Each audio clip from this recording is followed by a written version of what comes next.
올해 5.18 기념식에서도 임을 위한 행진곡을 함께 부를 수 없게 됐습니다. 보훈처가 북한과의 연관성과 국민 통합을 빌미로 끝내 재창을 거부했습니다.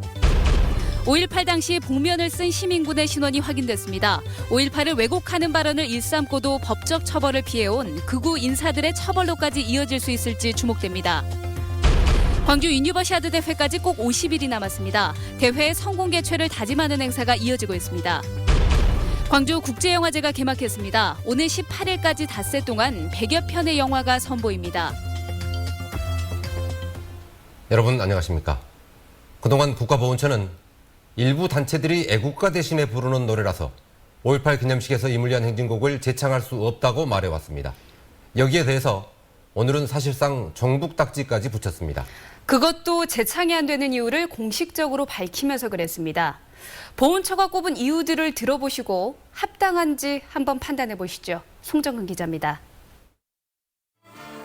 국가보훈처가 수년째 갈등을 빚고 있는 임을 위한 행진곡 재창 여부에 대해 올해도 재창 대신 합창을 하기로 최종 결정했습니다. 임을 위한 행진곡이 국가 통합에 저해된다는 건데 기념식에서 애국가 대신 이 노래를 부르는 게 부적절하다는 일부 보훈단체들의 의견을 받아들였습니다.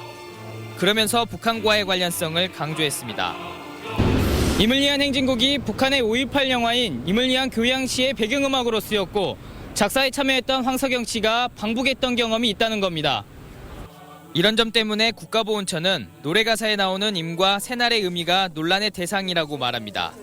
그 가사에 임과 새날이 초기에 처음에 이 노래 행진곡이 나왔을 때 임과 새날과 과연 여기서 나왔던 임과 새날의 의미가 뭐냐 명확하게 그러면 규정을 한번 해야 되지 않겠느냐 그런 의견들이 있으신 것 같습니다. 이에 대해 당시 황석영 씨와 함께 노래를 만든 작곡가 김종률 씨는 이 노래가 북한 영화보다 9년이나 빨리 만들어졌기 때문에 연관시키는 것 자체가 말이 안 된다고 말합니다. 때문에 임과 새날의 의미는 북한과의 관련성이 전혀 없다고 반발합니다. 좁게 이야기하면은 이 5.18 그런 민중 항쟁을 일으켰던 그 군사 독재 정권들이 물러가는 그날이 바로 새날이고요. 이제 더 넓게 이야기한다면 민주와 자유가 우리 대한민국에 넘치는 그날. 5.18 행사위원회도 국가보훈처의 결정에 강하게 반발하면서 5.18 왜곡 대책위와 함께 성명서 발표 등 대응책을 마련할 방침입니다. MBC 뉴스 송정근입니다. 일부 극우 세력들은 80년 5.18 당시에 북한군이 개입했다고 주장하면서 복면을 쓴 시민군들을 그 근거로 들었습니다. 북한군이 얼굴을 가리고 배후에 있었다는 황당무계한 주장이었습니다. 수소문에서 찾아봤더니 이 사람들은 평범한 광주 시민이었습니다. 보도에 정용욱 기자입니다. 5.18 당시 외신 기자가 찍은 복면 쓴 시민군 사진입니다. 극우 인사 지반원 씨는 지난해 낸 5.18 최종 보고서라는 책에서 복면 쓴 시민군이 북한군이라고 주장했습니다. 명백한 왜곡입니다.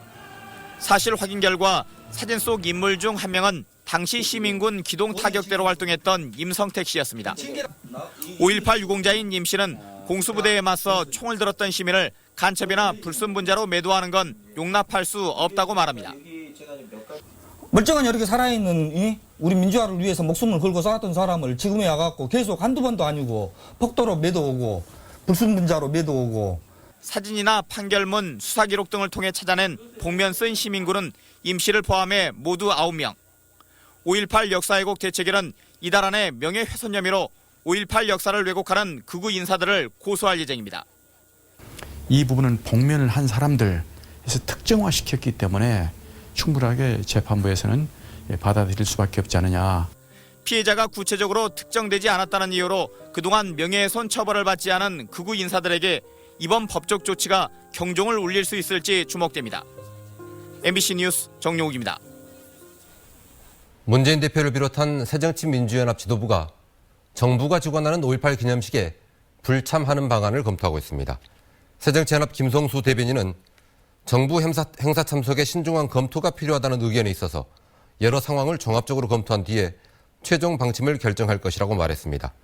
새정치연합 지도부는 정부 행사에 불참할 경우 이에 전남도청 광장에서 열리는 기념식에 참석하는 방안을 검토하고 있습니다. 광주 유니버시아드 대회가 이제 50일 뒤면 개막합니다. D-50일에 맞춰서 대회를 알리고 성공을 다짐하는 행사가 지금 이 시간에도 열리고 있는데요. 현장 연결합니다. 김철원 기자, 지금 거기선 어떤 행사가 열리고 있습니까? 네, 이제 막 불꽃놀이 행사가 방금 끝났습니다. 광주 유니버시아드 대회의 마스코트인 누리비 조형물에 불을 밝히는 점등식 행사가 이제 막 끝난 것입니다. 유대회 주경기장이 보이는 곳에 위치한 높이 7m짜리 누리비 조형물은 앞으로 유대회가 끝날 때까지 밤낮으로 이곳을 지키게 됩니다. 유니버시아드 대회 개막 50일을 앞두고 광주시청에도 조형물이 세워졌습니다. 무등산 주상절리대를 본뜬 조형물 제막식에서 윤장현 조직위원장은 성공 개최를 다짐했습니다. 저항 에너지를 참여와 창조 에너지로 만들면 광주는 해낼 수 있습니다. 여러분 함께 하십시다. 우리는 반드시 성공할 것입니다. 유대회 때 사용될 남부대학교 국제수영장에는 완공 후 처음으로 전국대회 규모의 수영대회가 열렸습니다. 전광판 표출, 또 선수들과 일반인들의 어떤 그 이동 동선, 이런 부분들을 저희들이 집중적으로 지금 현재 아마 점검을 하고 있는. 수영장을 처음 써본 선수들은 대체로 만족해했습니다. 물 높이도 좀 다른 데보다 깊고 넓고 그러니까 일단 분위기가 좋아서. 광주시는 오늘 광주시청에 종합상황실을 마련하고 대회가 끝날 때까지 성공 개최 지원에 총력을 다하기로 했습니다. 지금까지 풍암저수지에서 MBC 뉴스 김철원입니다. 이렇게 일정에 맞춰 대회 준비는 차근차근 이루어지고 있지만 광주시와 조직위의 힘만으로는 성공을 보장할 수 없습니다. 무엇보다 시민들의 참여와 관심이 필요합니다. 보도에 한신구 기자입니다.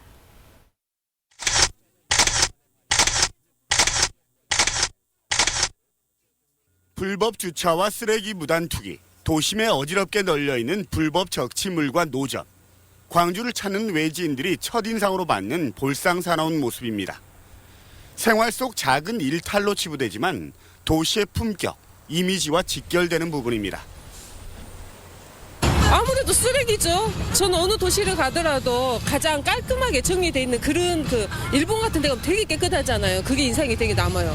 숙박업소와 식당, 대중교통 등의 친절과 청결도 대회 성공 개최를 담보할 중요한 요인의 하나입니다. 그렇지만 불친절이나 바가지 상온 등 개선해야 할 부분도 많아서 아직까지 합격점을 받기는 힘든 상황입니다. 시민들의 무관심과 참여 저조도 걸림돌입니다. 광주 유니버시아드 대회가 7월에 열리는지도 모르는 시민들이 아직 많고 자원봉사나 대회 기간 승용차 자율 2부제 참여, 경기장을 찾아 관람하는 자발적인 참여가 무엇보다 중요합니다. 다 함께 시민 모두가 함께 한다는 마음으로 주정차 또 특히 승합차의 자율 2부제 이런 거 좀 적극적으로 함께 해주셨으면 하는 당부 말씀 드리고 싶습니다. 지구촌의 시선이 광주로 쏠리는 광주 유대회. 성공 개최와 함께 다시 찾고 싶은 광주가 되도록 하는 데는 축제의 주인공인 시민들의 몫으로 남아 있습니다. MBC 뉴스 한신구입니다. 광주 국제영화제가 배우들이 참석한 레드카펫 행사와 함께 시작됐습니다. 오늘 18일까지 닷새간 100여 편의 영화가 상영될 예정입니다. 김민정 기자가 취재했습니다. 올해 광주국제영화제는 아시아 문화전당 앞 민주광장에서 개막작을 야외 상영하며 첫 출발을 끊었습니다. 레드카펫에는 홍보대사인 강예원 씨를 필두로 배우 조재현과 서지혜, 이유비 씨 등이 등장해 개막 분위기를 띄웠습니다. 올해 영화제 주제는 아시아의 빛, 평화로, 원자폭격 실험 지역에 사는 가정을 다룬 개막작 테스트를 비롯해 31개국 100여 개 작품이 초청됐습니다. 금년 9월이면 국립아시아문화전당이 개관을 합니다. 그런 의미에서 광주 아시아문화중심 도시가 평화와 인권을 사랑하는 아시아의 빛, 아시아의 중심이라는 것을 부각시키기 위해서 이번 영화제에서는 인류 평화를 다룬 휴머니티 비전과 칸 영화제에서 황금 종려상을 받은 프랑스 출신 감독 로랑 캉테의 특별전 등이 열립니다. 가족들이 함께 보기 좋은 영화로 채워진 패밀리 시네마 부문도 준비되어 있습니다. 전체적으로 연령대별로 좋은 영화들을 골고루 포진해서 그러니까 가족이 다 와서 각각 들어가서 영화를 볼 수 있을 만큼 다양한 영화들을 선별했습니다. 올해 영화제는 오는 18일까지 닷새간 롯데시네마 충장로관과 광주 영상복합문화관에서 치러집니다. 그동안 50%를 간신히 넘는 좌석 점유율과 저예산 문제, 그리고 정체성이 뚜렷하지 않다는 지적을 받아온 광주국제영화제가 대중의 관심을 끌 수 있을지 주목됩니다. MBC 뉴스 김민정입니다. 광주지방경찰청 광역수사대는 억대의 보조금을 횡령한 혐의로 광주 산악연맹 전 회장 58살 A씨 등 전직 임원 3명을 붙잡아 조사하고 있습니다. 이들은 스포츠 클라이밍 대회나 시민 등산학교 행사를 개최한다며 광주시에서 보조금을 지원받은 뒤 실제로는 행사를 주최하지 않거나 축소하는 수법으로 지난 2011년부터 3년간 시 보조금 1억 2천만 원을 횡령한 혐의를 받고 있습니다. 한국농어촌공사가 지난 2012년부터 2년 9개월 동안 직원 500여 명을 편법으로 채용한 사실이 감사원 감사 결과 드러났습니다. 감사원은 농어촌공사가 공개 경쟁 절차 없이 인맥을 통해 입사 신청을 받은 뒤 면접만 거쳐 채용하는 방식으로 규정을 어기고 504명을 특별 채용했다고 밝혔습니다. 또 해남지사 직원이 공금 1,000만 원을 횡령해 빚을 갚거나 생활비로 사용한 사실을 적발하고 이 직원을 징계하라고 요구했습니다. 최성중 방송통신위원장이 광주를 방문해 중학생들을 대상으로 미디어 특강에 나섰습니다. 최성중 방송위원장은 광주 우남중학교에서 자유학기제와 연계한 미디어 교육 현장을 참관하고 미디어에 대한 꿈을 키우고 있는 중학생들과 진로에 대한 대화의 시간을 가졌습니다. 한편 광주시청자 미디어센터는 자유학기제 전면 시행을 앞두고 미디어 분야의 체험 교육을 강화하고 있습니다. 최근 강진으로 큰 피해를 입은 네팔 국민을 돕기 위한 성금이 잇따르고 있습니다.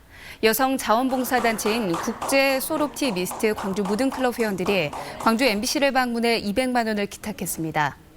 광주 현대병원 외과 최명숙 원장이 500만 원을 기탁했습니다. 김재균 전 국회의원이 63세를 일기로 오늘 새벽 별세했습니다. 광주 북구청장과 국회의원을 지낸 김대균 전 의원은 시인과 화가로도 활동했고 지난해 말 위암 판정을 받은 뒤 투병 생활을 해왔습니다. 고인의 빈소는 광주역 장례식장에 마련됐고 발인은 16일로 예정돼 있습니다. 김대중 컨벤션 센터 사장에 신완섭 현 대한무역투자진흥공사 중소기업 지원본부장이 내정됐습니다. 광주시는 신내정자가 30년 이상 코트라에서 근무하면서 다양한 해외 근무 경력과 전시 산업에 대한 식견과 경험을 갖고 있다며 내정 이유를 밝혔습니다. 광주시는 오는 26일쯤 신내정자에 대한 인사청문회를 요청할 계획이며 청문회 결과를 참고해 임명할 계획이라고 밝혔습니다. 중국 사업에 대한 정책 방향을 설정하기 위해 각계 전문가로 구성된 중국과 친해지기 사업 추진위원회가 구성됐습니다. 광주시는 정계와 학계, 문화예술계 등 5개 분야 19명으로 구성된 추진위원회는 대중국 사업의 컨트롤타워 역할을 하게 됩니다.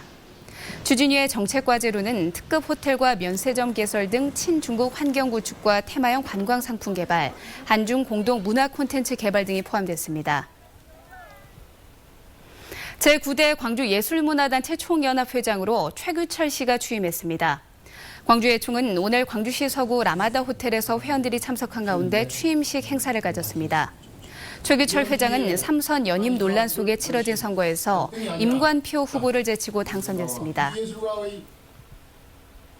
광주과기원의 정찬덕 교수 연구팀이 독성 T 임파구가 바이러스 감염세포를 죽이는 방법을 규명하는 데 성공했습니다.